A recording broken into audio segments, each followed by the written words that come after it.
What's up, everybody? Welcome back to the internet where your cesspool is my jacuzzi. My name is Lauren Neidigh. On last night's members only stream, we went through some of the top stories in the Today I Effed Up subreddit. We looked at the best from the week and some of the best from the month. Today I fucked up by drunk texting my boss, but it gets worse. So this all went down last Friday at our company's holiday party. The vibe was immaculate. Fancy venue, open bar, and a DJ that clearly had a personal vendetta against silence. Naturally, I got a little too cozy with the tequila shots. Okay, pause, guys. Does anybody else have company parties like this? Because I have never worked anywhere that had a party like this. So, not cool. Fast forward to midnight, I'm deep in conversation with a coworker about the existential importance of nachos. Are you sure you weren't high, bro? When my phone buzzes, it's a text from my boss. She was thanking everyone for coming and reminding us to party responsibly. Drunk me thought this was the perfect opportunity to reply with a witty comment. I fired back something along the lines of, LOL, don't worry, boss, I'm responsibly getting lit AF. But apparently that wasn't enough for my tequila-soaked brain. No, I had to send a follow-up message. You're honestly the best boss ever. Like, I'd totally storm a medieval castle for you. Now, sober me could have stopped there. Drunk me, however, decided to double down. I sent a gif of a knight bowing. Yeah, I went full Renaissance fair in a corporate text thread. I woke up the next morning to 3 dots, the dreaded typing indicator. My boss's response, glad you're having fun. Let's discuss this on Monday. Needless to say, I spent the entire weekend spiraling. Monday rolls around, and I'm summoned to her office. Turns out she wasn't mad, but now the entire office refers to me as Sir Party a lot. TLDR, drunk texted my boss during a holiday party, pledged my medieval loyalty, and now I'm the office knight in shining awkwardness. For this next one, I'm going to hide the screen because if I show you the title, it's going to give away the best part of the story. So, this morning I was emailing my boss a file she asked for. As I was attaching the document, Spotify popped up on my screen, and without thinking, I clicked it away. Except I didn't just click it away, I somehow dragged and attached my most used playlist to the email. Did I notice? Of course not. I hit send with the confidence of someone who had just done a good professional thing. 15 minutes later, I got a one-liner response. Thanks for the file. Hope you're okay. Confused, I checked the sent email. There it was, the playlist titled Crying in the Shower, featuring bangers like All by Myself and Someone Like You. Now, my boss either thinks I'm going through a devastating breakup or that I have a dramatic daily hygiene routine. Today, I fucked up by telling my boss I could take care of her needs. So, this happened today, and I'm still dying inside from the sheer level of awkwardness. For context, I am openly bisexual, work in a small office, and my boss is a very professional, no-nonsense kind of person. She and her husband are conservative and have made their stance against gay marriage pretty clear on Facebook. She's also very intimidating, but not in a bad way, just one of those people who's always got her act together. Anyway, she came into the break room this morning looking super stressed. I overheard her muttering about a presentation she had to give later in the day and how the office printer wasn't cooperating. She's not very tech savvy, so I offered to help her out. Here's where I messed up. She gratefully accepted my offer, and as I fiddled with the printer, she mentioned she needed several copies of a report for a big meeting. Without thinking, and probably trying too hard to sound competent, I said, don't worry, I'll take care of all your needs. Accentuating on the all. Don't worry, I'll take care of all your needs. The second the words left my mouth, the room got so quiet you could hear the clock ticking. My brain started screaming at me to backtrack, but I just froze, staring at her like a deer in headlights. To her credit, my boss didn't immediately burst out laughing. She just raised an eyebrow and said, just the printing needs. Thanks. Then she walked out like it was no big deal, while I stood there, wishing the printer would malfunction hard enough to explode and take me with it. Now, every time I pass her office, I feel like I've permanently branded myself as the weird gay office creep. You and me both, sister. At this rate, I'm considering quitting, moving to a different city, and starting over as a hermit. Today I fucked up by not turning off my Bluetooth. This past weekend, I was dropping my car off to get serviced by my dealership. Like most people, when I drive, I connect my phone to my car, usually skewing more towards podcasts over music. After dropping the car off, I was sitting in the waiting room reading a book. I wasn't watching or listening to anything on my phone, which helped cause the fuck up. When my car was finished, I was asked to walk around front so the receptionist could drive my car out to me. She seemed really nice and bubbly when I went to go talk to her, which makes me feel worse. A couple of things to note. The dealership was a bit out of the way, and there weren't many people there that day. Also, the weather was a bit dreary, so the overall vibe was kind of like a creepy spot in the middle of nowhere. When she brought my car around, she seemed a bit off. She didn't make eye contact and gave sort of a hurried, "Have a nice day," as she jogged back inside. I'm not always the most observant person, so if I noticed, then chances are something did change with her. That's when I heard what was playing in the car. I guess when she turned it on, it automatically connected to my phone again. I had been listening to the Stuff You Should Know podcast, specifically their episode on the Cleveland torso murders. Basically, it was a true crime episode about some truly gruesome murders that were never solved. The part that was playing was describing how the victims were dismembered. This poor receptionist now has to work in this creepy middle of nowhere spot after having to listen to vivid descriptions of dismemberment. Oh no. Today I fucked up by stripping in front of my doctor. So, I went to a routine checkup today with a new doctor. Everything was going smoothly until the moment he said, "Can you cough for me?" I misheard it as, "Can you take off for me?" For some reason, my brain immediately interpreted this as an instruction to strip. Trying to act casual, I stood up and quickly started pulling off my sweater, then my shirt underneath. By the time I realized my mistake, I was standing there in just my bra, his face frozen in absolute shock. What are you doing?" he asked, his voice half confused, half trying not to laugh. I immediately froze, the horrible realization dawning on me. "Didn't you say to take off?" I stammered, desperately fumbling to grab my shirt back. He turned red but couldn't hold back a laugh. "No," he said, trying to stay professional. "I said cough for me. You know, for your lungs." At this point, I wanted to melt into the exam room floor. I mumbled an apology, yanked my clothes back on, and somehow managed to finish the appointment. Needless to say, I'm never going back there, ever. Guys, typically, I think typically when the doctor needs you to remove your clothing, they usually like let you undress and put like a gown on while they're out of the room. So I wouldn't really recommend stripping in front of your doctor at any point in time without double checking to make sure that's what they asked first. Because what the hell?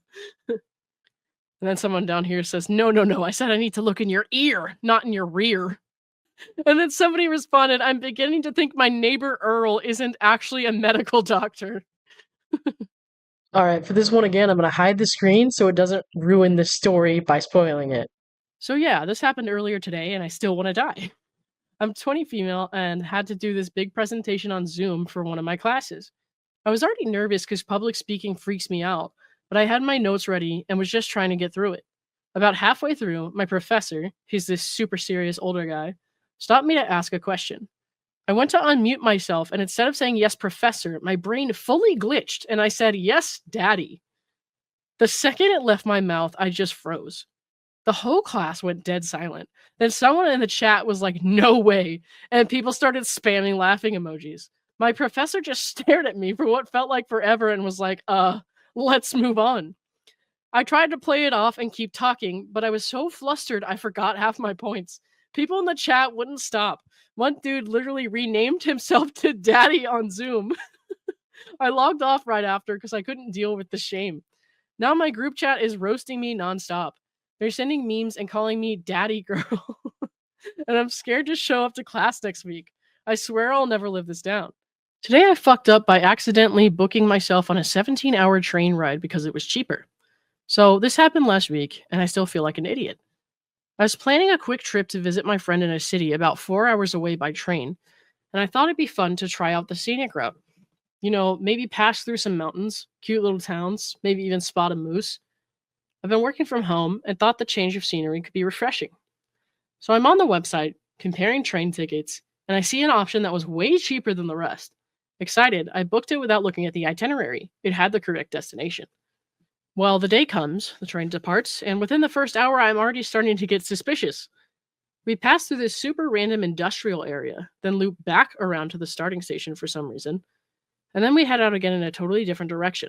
The whole vibe is off, but at this point, I'm still convinced it's part of the scenic route, so I just sit back and start munching on my snacks. 3 hours later, I'm definitely not where I should be. We've stopped at every single train station known to man, and a few that look like they haven't seen a passenger since 1974. I finally asked the train conductor, "Hey, this train goes to my destination, right?" And he just laughs and then says, "Eventually." This was not a scenic train. This was the "we're gonna take you to every village and backwoods town" train. Turns out I'd accidentally booked myself onto a commuter train that essentially stops everywhere and is mainly for locals hopping from one rural spot to another. Google Maps showed I was practically zigzagging across the region like a demented Pac-Man. At hour 7, I ran out of snacks. At hour 10, I ran out of patience. By hour 13, I questioned every choice I'd ever made. There was no Wi-Fi, so I couldn't even stream anything. I basically had to entertain myself by counting the cows we passed. When I finally arrived at my friend's place, I was basically a shell of a human. I looked like I'd just come back from some post-apocalyptic survival training. My friend had already gone to bed. Today I fucked up by drawing a dick on my work laptop. I'm 22 and I joined my current job as an intern in February 2024. I had my birthday in February. A bunch of friends set up a Google Meet call and asked me to join. I didn't have a webcam on my personal laptop, so I just joined using my work laptop, not thinking too much about it. I realized after joining the call that I had joined from my work Google account and not my personal one, and again, didn't think too much about it. However, on the call, I started a jam board to play some game with my friends, and one of us ended up drawing a cartoonish dick on it. I panicked because it was my work laptop and immediately closed the jam board. Little did I know, Google saves your jam board, even if you close it. I completely forgot about this incident until I joined back full time, and my manager emailed me asking me to delete files from my older Google Drive that I didn't need, since the ownership has transferred to him once I finished the internship and my account got deleted. I checked the drive, and lo and behold, the Jamboard with the drawing is still there. The anxiety I got was truly something else. I felt like I could melt on the spot and die. It really felt like the end of life for a moment. I wasn't sure if he'd seen it or not. If he had grid mode set, he might have. Or if he opened the file to check what it was, since there were like 7 files in there. Or he might have been busy and not seen it at all, but either way, he chose not to mention it. I've been dying of embarrassment and anxiety since. I've told him he can delete everything, but knowing he's the owner of those files and can access them whenever causes me so much anxiousness, since I don't have control over what he's seeing. At this point, there's literally nothing I can do. If he brings it up, I'll deal with it. If he never sees it, it's not like I'll know anyway. So there's nothing left to do but try and forget about it, which is proving to be extremely difficult. Today I fucked up by making a terrible joke and made my wife cry. So I took up a part-time job at a retailer to help get my wife's and my debt down. Been there for about a month and got along with everyone. I love my wife and we have a son. Any chance I get, I mention them. Not because I feel like I need to make sure everyone knows I have a family, but it just comes out naturally. Anyway, my wife has come through to drop off food or to buy things when I'm working, but today was the first time all 3 of us went together for some Christmas shopping. I said hi and introduced my wife and son to some of the associates, and everything was pleasant until we got to the register. The associate that we got said hi, and I introduced my wife and son to her. She then said, "You have a wife and a son?" And I looked at my wife with a grin and stupidly said, "And this is my girlfriend." She was not amused. I knew I fucked up after seeing her face. In the parking lot, she asked, how would I feel if this was her joking about having a boyfriend at work? And that's when I realized how bad I messed up. Yeah, boy. Oh my god. This story in the comments is awesome. My dad often went to a certain restaurant near his office for lunch. One day my mom met up with him there, and when his regular waitress came over to their table, she said, "Oh, this must be your wife." Without missing a beat, my mom gasped and said, "You're married?" I was proud of her. She didn't usually nail the jokes like that. Today I fucked up by thinking ketchup is spicy. I, 24 female, have always been sensitive to spices. Not to the point that I'll think black pepper is too hot, but close enough. This is especially bad because I'm Hungarian, and it's the baseline to like hot food, and most of my family not only likes but adores it. So I've obviously been teased a lot growing up, and I've grown to accept that I just can't really handle spices, even though I've been slowly building up a tolerance, especially the last year. One of the things I thought fell into this spicy category was ketchup. I always just thought it had a bunch of spices in it. What? Most for flavor, and 1 or 2 to give it a bit of a kick. Nothing I can't handle, though. I have a full list of spiciness levels, and this fell on the very low end of it. I did notice over the last year that people never really mentioned it being spicy in the slightest, nor were they concerned if I would be able to handle ketchup unless it specifies hot, and my tolerance level didn't seem to affect it. Well, last week we ran out of the ketchup my family uses, and we tried a different brand we had in the cupboard, which I definitely tasted as more spicy than our usual brand. I finally mentioned it to my family and asked if ketchup is supposed to taste spicy, and to the surprise of no one, no, it isn't. My family was shocked I never mentioned it. I just thought it was how it was supposed to be, and that's why they never mentioned it. So yeah, I'm probably allergic to one of the actual spices used in both brands, but I thought I was just being a weak-ass bitch. TLDR, I found out ketchup is not supposed to be spicy, I'm just allergic. Only took me 24 years. Oh, jeez. Thanks everybody for watching. These were highlights from one of my members only streams, which I'm going to be doing every week.